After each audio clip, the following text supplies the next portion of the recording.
Why, hello there. I have some makeup on, and the next door neighbor has their door open, so they're looking at me. Why, hello there, cozy cabin. How are you? So gorgeous, isn't it? Anyways, yeah, I just put on makeup and also some earrings. This is the first time in what, 7 months? Totally forgot how to put it on. A lot of it's expired, but I don't give a fuck. So, yeah, I just kind of want to give you an update on a couple of things. I, as you all know, I totally want to be of service. Um, I would love for it to be a volunteer job, but I have no money. I have like 15 fucking dollars. So I've been really looking for service jobs. And as you all know, I really want to work at the Salvation Army. And I know you're probably thinking, Salvation Army. But they're just so helpful to people. And I've never met anybody at the Salvation Army that wasn't totally cool. Well, listen to what I found out. The people that ring the bells in front of the stores do not get paid. I mean, they might get paid, in other cities or whatever, but they don't get paid. Because as I was looking for different things that they were hiring about, yeah, the bell ringers are a volunteer situation. Um, so, I mean, I don't know what to do. There is a neighbor that says I can pick up garbage a couple times a week, and I'm really thinking about doing that. But as of right now, there's no way I can do a full-time job. There's still so much that needs to be done. My mental health still is not 100% there. So I am working on getting a clinic here and a caseworker here, and just really working on healing a lot. I didn't think that this whole thing would, the whole homelessness forever would affect me the way that it has. And I think it has a lot to do with me just having to be strong, even though I didn't feel strong, even though I cried all the time, it's just something that I had to do. And so still, all these things are so overwhelming. The cozy cabin's still overwhelming, but I'm totally getting used to her. But I don't know if it's a her or a him. Maybe, I don't know. Maybe I'll think about it. Just kind of see the neighbor right next door is right there looking at me. So, yeah, and I'm scrouched down like I'm taking a shit right now. But anyways, so there's a lot involved in that, and my mind's just kind of going like, you need to make money, you need to make money, you need to do this right now, you need to do this right now, and it's just so overwhelming because I know it's going to start snowing, and I know that I cannot drive in the snow, and I'm still waking up with the panic attacks all the time. So I just have to kind of give it to God and just, I don't know, just somehow heal and not look at it as, oh God, you're such a loser, and oh God, this. Hirasa, he's parking because the neighbor's leaving. And it looks like the neighbor's a nurse or a doctor. So they're probably looking at me like, look at that girl squatting, taking a shit by that truck. But you know what? I don't even care. So yeah, there's just been a lot of things that I'm thinking about. I mean, in a perfect world, which of course this isn't a perfect world, I'll just say a perfect situation for me is to get back out in the forest um, so that Asa can run, because that's causing a lot of stress on me as well, because this is a residential neighborhood and he can't really run. We do take him out into the forest, but for those of you that, know my story and know my videos, he's out there like, I used to run him 50 times back and forth, like several times a day. So I have that guilt as well. I need to take a step back. It's really hard to take a step back when you're so poor.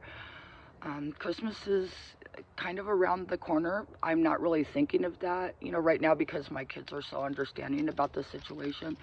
My oldest son and his girlfriend eventually are going to come out and visit the cozy cabin where we're at, so I'm super excited about that.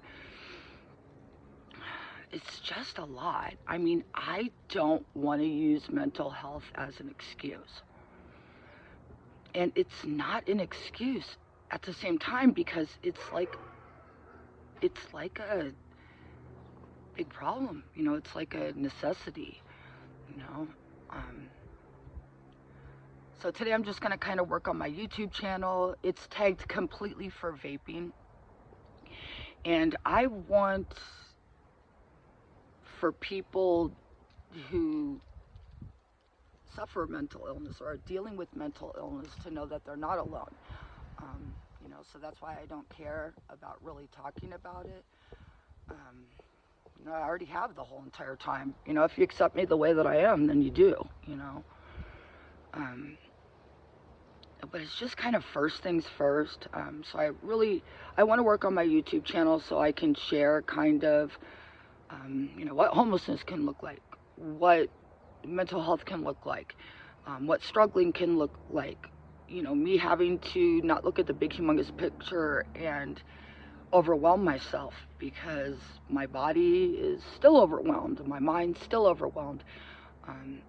A lot of it, you know, my stuff's in storage. I'm probably gonna lose it, but more shall be revealed. They're not gonna, and it's not just my stuff, it's our stuff. They're gonna put it for auction in November, but you know, anything can happen. That's why it's a really great idea that I get a caseworker out here. And even though my caseworkers have never done shit, who knows, maybe I will have one. Oh my God, he's just looking at me like I'm fucking crazy. Maybe I, you know, will have one that will be able to help and help me move in the right direction. You know, get me the counseling, get me the doctors I need, you know. But I really kind of want to do a little bit of service right now, because that will open the doors to the future, you know. It's just kind of a lot for me to think of, so I just need to do first things first. I have to be really, really gentle with myself and understand I've been through a lot. And right now, me not going to work full time isn't a laziness situation. It's just something that I have to deal with, and I have to understand that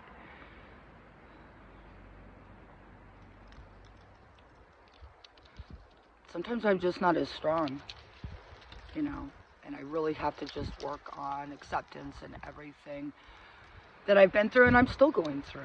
So I just want to thank you all for supporting me and understanding me and encouraging me. I mean, I didn't have a fucking tooth, and you guys are like, fucking take your fingers out of your tooth. We accept you the way that you are. And that's so just unbelievable, because my teeth are bad like this. Hello. And I guess I'm just overwhelming myself by doing this video and just saying so much. So I'm going to put myself back into place. I'm going to do the things that I planned on doing today, because I can't do everything.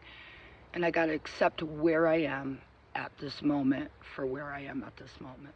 So have a beautiful day. And once again, thank you so, so very much for encouraging me this whole entire time, because I'm going to say it again, like I say it a million times.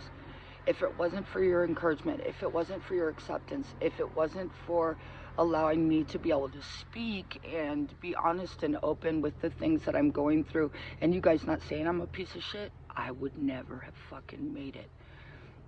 Never. I wouldn't have made it to where I am right now. And I just have to accept that where I am mentally is just where I am mentally, and everything can change in a moment. I mean, obviously this isn't going to change in a moment, but as long as I move forward of, you know, getting the help that I need and understanding that this could be 100%, I mean, this is 100% normal. You know, who could be homeless, you know, for what, 7 months and living in the woods and losing all this shit and stuff? I guess it would affect everybody. So I'm just doing the best that I can. Talking for fucking 9 minutes. So thank you so much for your love and understanding. Okay, bye.